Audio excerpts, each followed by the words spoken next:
여러분 안녕하십니까? 뉴스데스크 제주를 시작합니다. 더불어민주당의 김우남 전 국회의원이 제주시 을 선거구 보궐선거의 전략공천에 반발해 무소속 출마를 선언했습니다.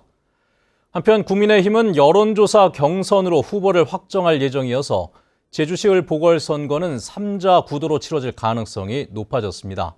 김찬영 기자입니다. 제주시 을 국회의원 선거에서 세 차례 당선됐던 김우남 전 의원. 김 전 의원은 민주당이 전략공천한 김항규 전 청와대 비서관이 지역구를 3번이나 옮긴 정치 철새라며 비판했습니다. 전략공천은 도민과 당원의 자기결정권을 무시한 중앙당의 폭력행위라며 탈당과 무소속 출마를 선언했습니다. 정치 영역에서 권력이 민심을 이길 수 없다는 이 평범한 진리를 이번 보궐선거에 출마하여 확인하고자 합니다. 더불어민주당 제주도당은 김우남 전 의원의 무소속 출마가 정치 도의를 저버린 후안무치한 행태라며 비판했고 김항규 전 비서관도 안타깝다고 밝혔습니다. 당원으로서 저도 참 안타깝게 생각은 들죠. 다시 한번 당을 생각하셔서 재고를 해주십사 하는 마음이 있는데 국민의힘은 김승욱 당협위원장과 김용철 회계사, 부상일 변호사와 현덕규 변호사 등 4명을 대상으로 내일과 모레 이틀 동안 100% 일반 국민 여론조사를 실시합니다. 후보 등록 첫날인 12일 오전 최종 후보가 확정되는데 경선에 참여한 후보들은 중앙당의 결정에 따르겠다고 밝혔습니다. 국민의힘 중앙당의 제주시 국회의원 선거 국민의힘 후보 경선 결정을 전적으로 수용합니다. 반드시 더불어민주당의 장기 집권의 일방 독주를 막고 약속을 책임지는 사람이 되겠습니다. 후보 등록을 앞두고 선거 구도가 요동치고 있는 가운데 양당의 공천 결과가 보궐선거에 어떤 영향을 미칠지 주목됩니다. MBC 뉴스 김찬현입니다.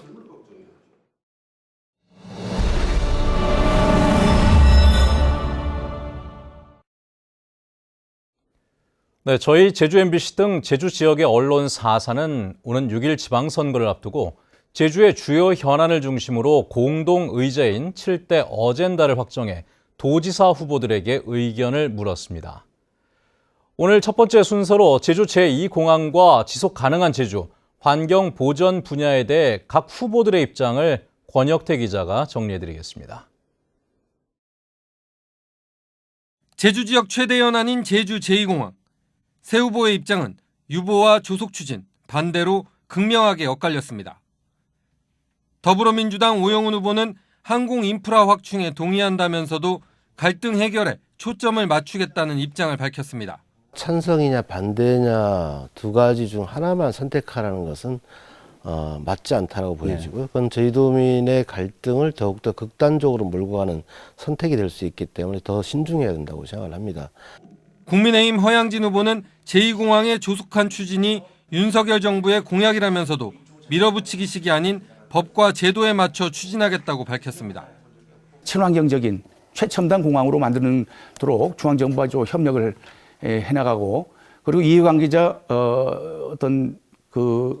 협의체 같은 걸 만들어서 항시 서로 의견 교환하면서 박찬식 후보는 반대가 높게 나타난 지난해 도민 여론조사로 이미 결론이 났다며 백지화를 명확히 했습니다. 여러 가지 환경 자원들의 현재 실태나 그것들이 지속 가능성이나 또 그것들이 가는 가치나 이런 부분에 대한 전반적인 평가 그리고 그 속에서 또 도민들의 사회적 논의 이런 걸 거쳐서 우리 제주도가 수용할 수 있는 혹은 받아들여야 되는 적정 관광객 규모 이런 부분에 대한 사회적 합의가 우선돼야 된다. 지속 가능한 제주와 환경 보전 문제에 대해 오영훈 후보는 보전지역 주민들에게 생태계 서비스 지불제를 도입하겠다고 밝혔고 허양진 후보는 개발 가이드라인을 통한 보호지역 제도 개선을 공약했습니다.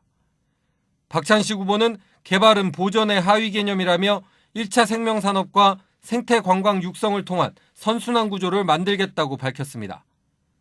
환경보전 기여금 도입을 놓고는 세 후보 모두 찬성했지만 방법은 엇갈렸습니다. 오영훈 후보와 허양진 후보는 원인자 부담 방식을, 박찬식 후보는 입도세나 출도세 형태로 일률적 부과가 바람직하다고 밝혔습니다.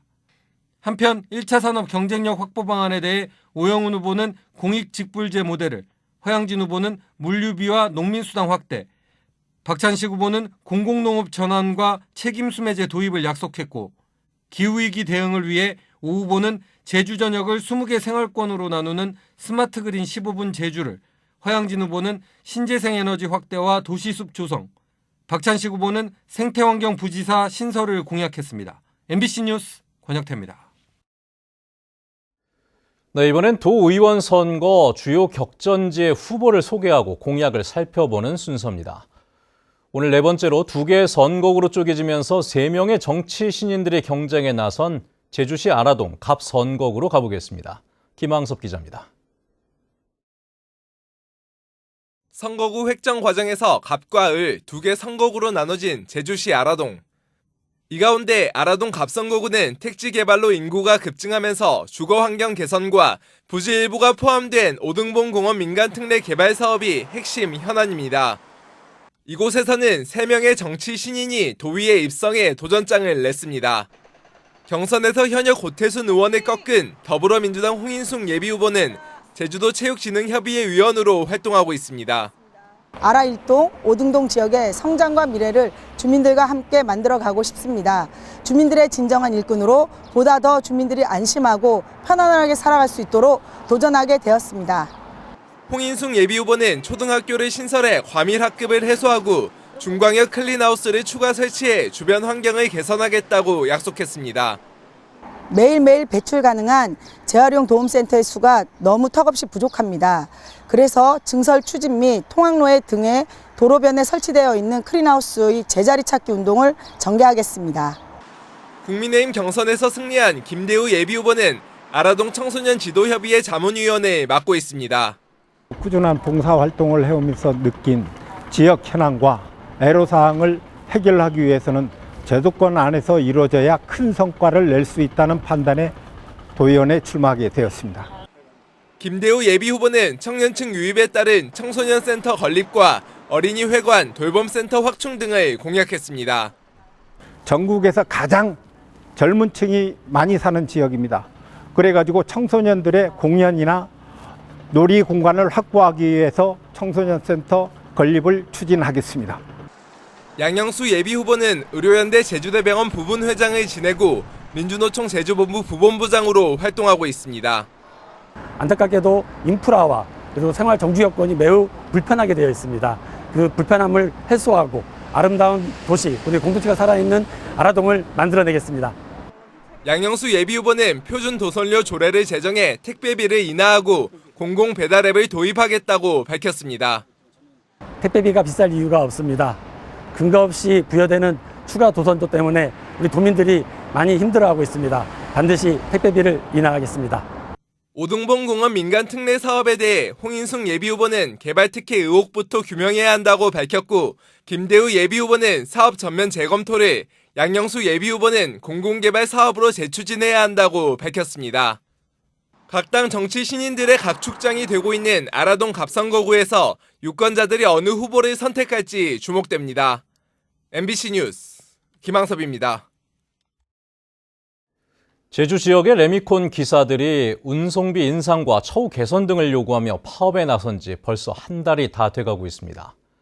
노사 협상은 타협점을 찾지 못해 건설 현장의 공사 중단 사태가 장기화되면서 피해도 커지고 있는 상황입니다.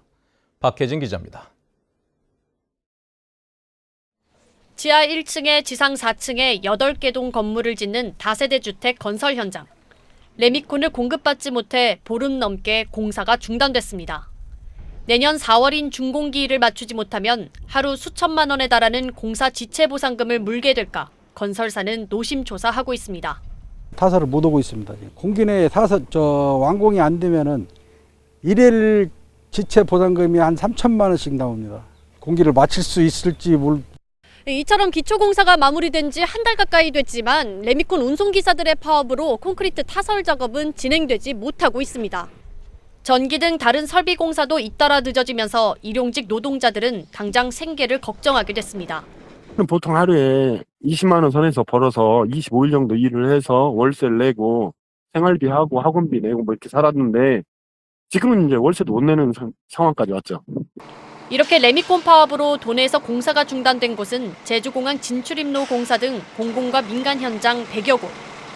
파업이 한 달 가까이 이어지고 있지만 노사 간 협상은 결렬된 채 타협점을 찾지 못하고 있습니다.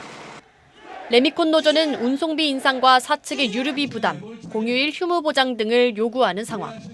15년 동안 임금이 동결입니다. 차량 수리비, 보험료, 타이어비, 강가 삼각비 하니까 월 정확히 40만 8천 남습니다. 반면 사측인 레미콘 조합은 개인 사업자인 운송기사와 회사 사이 계약 내용이 달라 일괄 수용이 어렵다는 입장입니다. 저희들이 할 수 있는 부분까지 인상을 해드려야 되는 거고요. 8호제라든가 토요일, 휴일 근로제 이런 것들은 현장에 올 수 있는 어떤 충격과 혼란 이런 것들 때문에 1년간 유예해달라. 레미콘 노사 양측은 오는 11일 3차 협상을 진행할 예정인 가운데 제주도는 양측의 요구사항 절충에 노력한다는 방침입니다. MBC 뉴스 박혜진입니다. 제주에서는 어제 코로나19 확진자 429명이 발생했고 오늘은 오후 5시까지 369명 발생했습니다. 누적 확진자는 22만 7,400여 명으로 늘었고 현재 격리 중인 확진자는 3천여 명입니다. 또 위중증 환자는 1명이며 70대 확진자가 숨지면서 누적 사망자는 168명으로 늘었습니다. 김일환 제11대 제주대학교 총장은 취임 첫 기자회견을 열고 사라 캠퍼스의 교육대학을 아라 캠퍼스로 이전하겠다고 밝혔습니다. 김 총장은 캠퍼스 이전을 위한 예산 500억 원 가운데 일부를 국비로 지원받을 수 있도록 하고 현 사라 캠퍼스는 다른 용도로 이용하는 방안을 검토하고 있다고 밝혔습니다. 또 개교 70주년 기념 사업으로 용담 캠퍼스에 있던 옛 대학 본관 건물을 아라 캠퍼스에 재현하는 계획도 추진하겠다고 밝혔습니다. 국민의힘 제주도지사 후보 경선에서 컷오프된 뒤 무소속 출마를 선언했던 부임춘 예비후보가 사퇴한다고 밝혔습니다. 부임춘 후보는 제주도 의회에서 기자회견을 열고 패거리 정치가 판치는 현실의 벽을 넘지 못했다며 시대적 소명을 다하지 못해 송구하다고 말했습니다. 뉴스데스크 제주였습니다. 시청해주신 여러분 고맙습니다.